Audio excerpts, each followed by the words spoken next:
तैयार रहना चाहिए। और कई मुल्कों में ऐसा होता भी है, जैसे इसराइल की बात करें तो वहां पर आए दिन सायरन भी बजते हैं, लोग अपने आप को सुरक्षित भी करते हैं। मैं इसराइल में बताना चाहूँगा, आपने नाम ले दिया इसलिए मुझे बीच में आपको टोकना पड़ा। इसराइल में लगभग हर घर में, लगभग हर ऑफिस में एक बंकर होता है। वो एक जगह होती है पर्टिकुलर। आपके घर में भी अगर आप घर बना रहे हैं तो आपको परमिशन लेनी पड़ेगी बंकर की। और वहाँ पर हर लोकेलिटी में एक एरिया होता है, बाकायदा डिफाइंड हो जाता है। उसको बताया जाता है कि ये वो काउंटी है या वो इलाका है, तो उसमें सायरन भी होता है।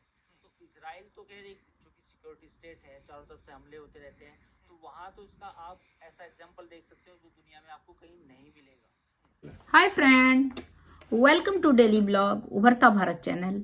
मैं हूं आपकी होस्ट रूबी ठाकुर। दोस्तों, आप मेरे चैनल को लाइक कीजिए, सब्सक्राइब कीजिए, बेल आइकन दबाइए, जिससे कि मेरा चैनल ग्रो हो। आपके सपोर्ट से ही मेरा चैनल ग्रो हो सकता है। तो दोस्तों, खबरें हैं इंडिया का। भारत सरकार 7 मई 2025 को ऑपरेशन अभ्यास के तहत एक राष्ट्रव्यापी सिविल डिफेंस मॉक ड्रिल आयोजित कर रही है।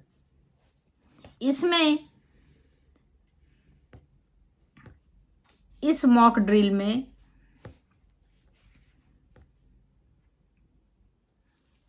भी पहुंची थी, ये भी खबर आई, और इस बीच ये एक बड़ी खबर निकलकर सामने आई, और इसी को समझते हैं अंकुर जी से कि ये क्या है, ये क्या चीज है, क्या आदेश है।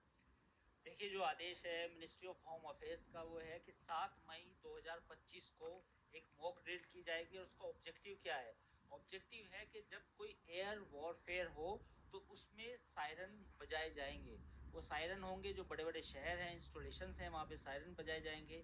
और सिविलियन और जो स्टूडेंट्स हैं उनको ट्रेनिंग दी जाए, यानी कि जो छात्र हैं और जो आम नागरिक हैं उनको ये ट्रेनिंग दी जाए कि अगर वॉर लाइक सिचुएशन होती है और दुश्मन का कोई आक्रमण होता है तो उसमें हमें कैसे रिएक्ट करना है। फिर एक तीसरा है इम्प्लीमेंटेशन ऑफ क्रैश ब्लैकआउट, यानी कि जब अंधेरा कर दिया जाए, वो इलाका पूरा बिल्कुल अंधेरे में हो।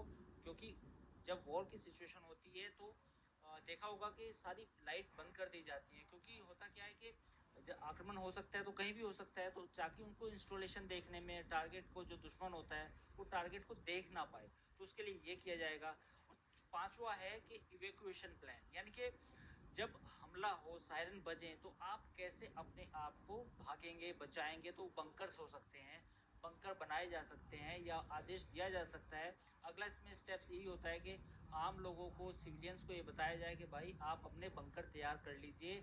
और जो बड़े बड़े सरकारी इंस्टॉलेशंस होते हैं वहाँ एक बताया जाता है कि उन बड़ी बड़ी बिल्डिंग्स में एक पर्टिकुलर एक एरिया चिन्हित किया जाता है और वहाँ पे बंकर बनाए जाते हैं। तो ये पूरा पूरा पूरा जो ये गाइडलाइंस आई हैं वो ये है। 7 मई को उसकी रिहर्सल होगी, उसके बाद इसमें और डिटेल्स आएंगी। लेकिन इससे पहले मैं अपने दर्शकों को बताना चाहूँगा कि 4 मई को फिरोजपुर कैंटोनमेंट एरिया में 9 बजे से 9:30 बजे तक बत्तियां बंद करके रखी गई, यानी कि वो पहले कुछ इलाकों में हो भी चुका है। तो ये नया अपडेट है।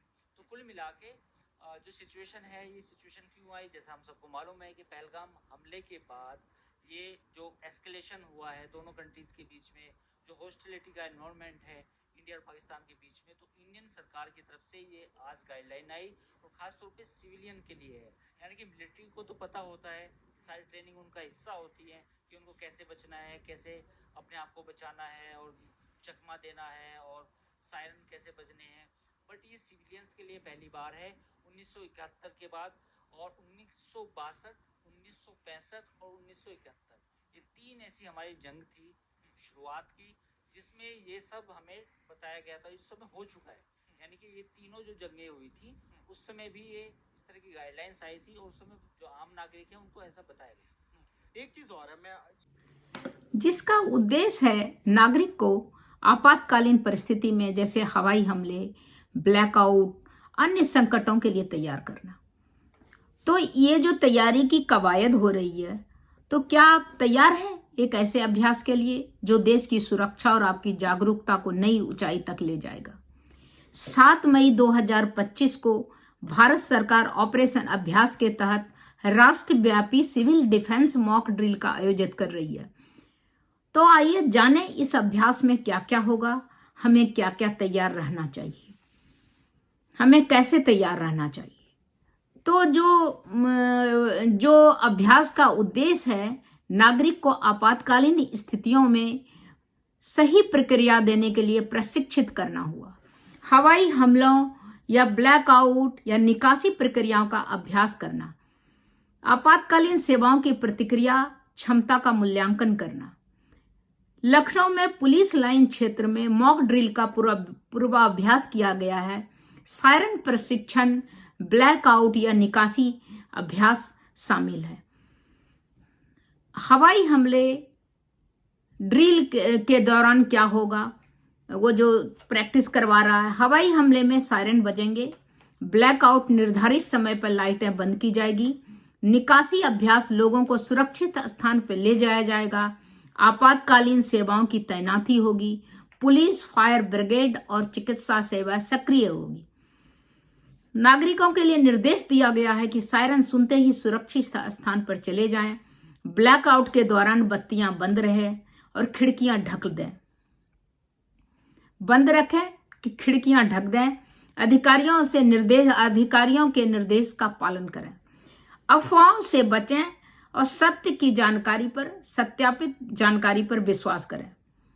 तो इस तरह करके मॉक ड्रिल 7 मई 2025 को भारत सरकार ऑपरेशन अभ्यास के तहत एक राष्ट्रव्यापी सिविल डिफेंस मॉक ड्रिल आयोजित कर रही है। तो उसमें सब जगह एक्चुअली क्या है कि भारत जो है बहुत बड़ी आबादी वाला देश है। अगर मिसहैपनिंग होता है या तो कोई शैतानी से हो, जैसे कि अभी पुलवामा में हुआ कि कितनों की जान चली गई, तो अगर इस तरह का कुछ पड़ोसी देश या कुछ करता है तो उसमें किस तरह पब्लिक को, नॉर्मल पब्लिक तो कुछ नहीं होता है, वो तो मासूम मारा जाएगा। उसके लिए भारत सरकार उन लोग को प्रशिक्षण दे रही है ताकि बुरे समय में आप अपने आप को कैसे तैयार कर सकें, क्योंकि आए दिन कुछ ना कुछ परेशानी हर जगह होती है। तो कौन क्या कर दे वो मुश्किल है। अशांति तो सब चाहता है, शांति भंग करना सब चाहता है। जो अशांत रहता है उसका वही काम है कि दूसरों को भी अशांत करना। तो वही कंट्री जो हमारे नेबरिंग कंट्री, अड़ोस पड़ोस है, सब अशांत है, तो वो हम लोग को, भारतवासी या इंडियन वासी को चैन से नहीं रहने, तो वो भी कुछ आसान करने का कोशिश करेगा। तो उस समय उस पोजीशन पे इतनी बड़ी आबादी वाला देश, इतना थिकली पॉपुलेटेड कंट्री जो है, उसमें बहुत ज्यादा कैजुअलिटी होगा। अगर सिचुएशन कुछ होता है, बहुत ज्यादा आदमी मारा जाएगा, क्योंकि बहुत बड़ी जनसंख्या वाला देश है। इस सिचुएशन में सरकार जो है वो अभ्यास कर रही है, उसमें मॉक ड्रिल अभ्यास कर रहा है कि ज्यादा से ज्यादा पब्लिक अपना सेफ जगह में पहुंचे, जिससे कि कैजुअलिटी नहीं हो। अगर कोई अगर बदमाशी भी करना चाहे, कोई नेबरिंग कंट्री, अड़ोस पड़ोस का, तो कम से कम प्रशिक्षित रहेगा आम जनता, तो अपना जान बचा सकता है। नहीं तो मासूम करोड़ों लाखों में मारा जाएगा, क्यों एक नादानी के कारण। इसीलिए सरकार का एक बहुत अच्छा कदम है आम पब्लिक को प्रशिक्षण करने का, जिससे कि कुछ भी आपदा होगा उसमें अपना जान बचा सकते हैं। और सब चीज अगर उनको पता रहेगा तो ज्यादा से ज्यादा, कम से कम कैजुअलिटी होगा और ज्यादा से ज्यादा आदमी अपना जान बचा सकते हैं। तो ये एक भारत सरकार का सराहनीय कदम है, जो आज के टाइम में जो सिचुएशन अड़ोस पड़ोस सब चल रहा है, तो उस सिचुएशन में सराहनीय कदम है कि अपने नागरिक को एजुकेट करने का। तब तक इतना ही, फिर मिलती हूं अगले कुछ न्यू इंटरेस्टिंग टॉपिक के साथ। और मेरे वीडियो को शेयर, लाइक, सब्सक्राइब करना ना भूलें। तब तक के लिए नमस्कार। प्रैक्टिस कराई जाएगी, लोगों को तैयार रहना होगा, लेकिन लोग पैनिक भी कर सकते हैं। लोगों को लग सकता है कि न जाने क्या होने वाला है, तो ऐसा कुछ तो नहीं होने वाला। नहीं, पैनिक की जरूरत नहीं है, ये वैसे भी होनी चाहिए। देखिए, जितने भी हमारे फोर्सेज हैं, एनडीआरएफ, एसडीआरएफ, जितने भी स्टेट्स की फोर्सेज हैं, उनको इस तरह की ट्रेनिंग पहले भी दी जाती है। जितने हमारी आर्म फोर्सेज हैं, उनको भी इस तरह की ट्रेनिंग, उनका ट्रेनिंग का हिस्सा होती है। तो आम नागरिक जो उसको रेप्लिकेट करें अपनी डे टू डे लाइफ में या आम तौर पे, तो उनको पैनिक क्रिएट करने की जरूरत नहीं है। ये एक तरह से इसे ये भी मान सकते हैं कि रिहर्सल है, इसमें कोई घबराने की बात नहीं है, तैयारी है बेसिकली। और ये चाहे वॉर हो ना हो तो और भी अच्छा है, मतलब उस तरीके से ना हो कि भाई पूरे देश में इस तरह की समस्या पैदा हो जाए, बट इसमें आपको तैयार होने का एक तरीका मिलता है, आपको अपने आप को बचाने का एक नया तरीका मिलता है। ठीक है, तो मतलब मैंने